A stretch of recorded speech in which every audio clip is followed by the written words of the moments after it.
नमस्कार किसान साथियों, स्वागत है आपका यूथ एग्रीकल्चर की एक और नई वीडियो में। मैं आपको एक ऐसी सब्जी की खेती दिखा रहा हूँ, एक ऐसा सिस्टम दिखा रहा हूँ जिसमें कि 9 से 10 सब्जी वर्गीय फसलों की खेती हुई है। और इस सिस्टम से अगर कोई भी किसान बंधु खेती करते हैं तो मैं दावे के साथ कह सकता हूँ, गारंटी देकर कह सकता हूँ कि उसमें किसान को कभी घाटा नहीं होगा। कैसे इसकी मिट्टी की तैयारी हुई है, किस प्रकार से इसमें बीजारोपण हुआ है और किस सिस्टम से किसान ने इसकी खेती की हुई है। सिस्टम से अगर आप खेती करते हैं तो मैं विगत कई वर्षों से देखते आ रहा हूँ कि किसान को इस सिस्टम में कभी घाटा नहीं होता है। किसान गलती क्या करता है कि एक खेत में 1 या 2 सब्जी वर्गीय फसलों को लगा देता है और जब वो मार्केट में बिकने के लिए जाता है तो हो सकता है उस वक्त उस फसल की रेट कम हो और उसमें उसको ज़्यादा बेनिफिट नहीं हो या फिर वो घाटा का भी शिकार हो जाए।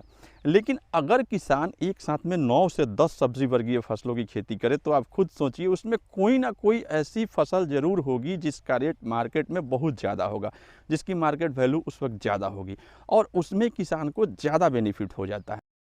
अब चलिए समझते हैं कि कैसे किसान इस सिस्टम से सबसे बढ़िया इनकम जनरेट कर लेते हैं। ये प्लॉट 1 से 1.5 एकड़ की प्लॉट है और इसके एक कोने में लगाई गई है मूली। मूली जो कि काफ़ी कम दिन में तैयार हो जाता है और किसान को कम दिन में बहुत बढ़िया इनकम दे जाता है। तो किसान इसको मूली को निकालेंगे और उसके पश्चात अगर मर्जी होगी फिर से दिखेगा कि हाँ, आगे आने वाले समय में मूली की डिमांड ज़्यादा है तो वो फिर से मूली लगा सकता है, क्योंकि मूली एक टारगेटेड खेती है और 30 से 35 दिन में तैयार हो जाता है। ये किसान लगभग हर महीने में एक बार इसकी हार्वेस्टिंग कर सकता है मूली लगा करके। तो एक कोने में ये मूली की खेती हो गई। दूसरे सिरे पे किसान ने तैयारी की हुई है लौकी की। आप मचान देख सकते हैं, इस मचान पे किसान लौकी की खेती करेगा।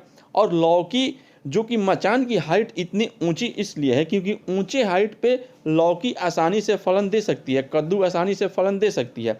और इसके बीच में एक और मतलब डबल मचान तैयार किया जाएगा। इसके बीच में जो दूसरा मचान तैयार किया जाएगा उसमें लगेगा करेला और खीरा। ये दोनों छोटे साइज के मचान पे ज़्यादा बेटर ढंग से फलन देते हैं, तो बीच में इन्हीं दोनों को लगाया जाएगा।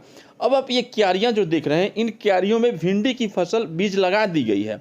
आप देख सकते हैं कि भिंडी कैसे इसमें किसान बंधु ने कितनी अच्छी तरीके से पहले सिंचाई की है और नमी को बरकरार रखते हुए इसमें भिंडी लगाया गया है ताकि बीज हमारा फेलियर ना जाए, जर्मिनेशन बढ़िया हो। हर क्यारी में भिंडी और बोरी की खेती की गई है, बीन्स की खेती की गई है और उसके बीच का जो डिस्टेंस है वो 24 इंच का रखा गया है। 24 इंच का इसलिए रखा गया है कि जब हमारे फसल बड़े होंगे, जब पौधे बड़े होंगे और बीच में अनचाहे खरपतवार आएंगे तो पावर वीडर की सहायता से 24 इंच की ब्लेड लगा करके और उसके बीच में किसान जुताई कर देगा। इससे खरपतवार का झंझट भी खत्म हो जाएगा और हमारी खेत की मिट्टी भी भुरभुरा रहेगी, जिससे हमारे फसल को ऑक्सीजन लेने में मदद होती है और हमारी पैदावार अच्छी होती है, बढ़ती है।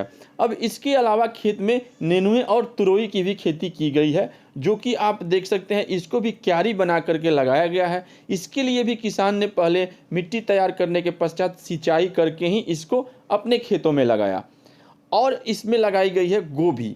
ये गोभी 20 से 25 दिन में इसकी ये हार्वेस्टिंग हो जाएगा इसका, और एक बार पुनः इसमें गोभी ही लगाई जाएंगी जो कि आखिरी वैरायटी होगी, जो लास्ट सीज़न में यानी कि मार्च में अप्रैल में जिसकी हार्वेस्टिंग होती है, तो वो गोभी इसके पश्चात लगाई जाएंगी। लक्की हो गया या फिर आपको नीजू वीडू का स्नो वाइट हो गया, ये 2 वैरायटी काफ़ी बेस्ट है सबसे लास्ट में गोभी लगाने के लिए।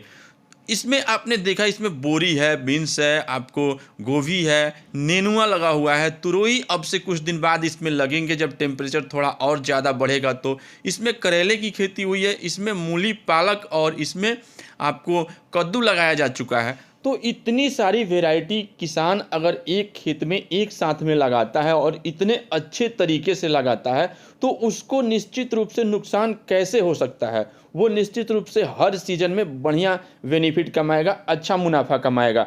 हो सकता है कि कोई एक फसल उसको दगा दे दे, कोई एक सब्जी वर्गीय फसल में उसको नुकसान हो जाए, उसकी भरपाई दूसरी सब्जी वर्गीय फसल कर लेगी। अगर लौकी में उसको थोड़ा बहुत नुकसान होता है तो शायद करेले के रेट बढ़िया होगा और करेले से उसको अच्छा बेनिफिट हो जाएगा। तो इसी सिस्टम का मैं बात कर रहा हूँ। आपके खेत चाहे छोटा हो या फिर बड़ा हो, आप इसी सिस्टम से अगर खेती करते हैं तो निश्चित रूप से आप बेहतरीन इनकम कमाएंगे, अच्छा बेनिफिट कमाएंगे।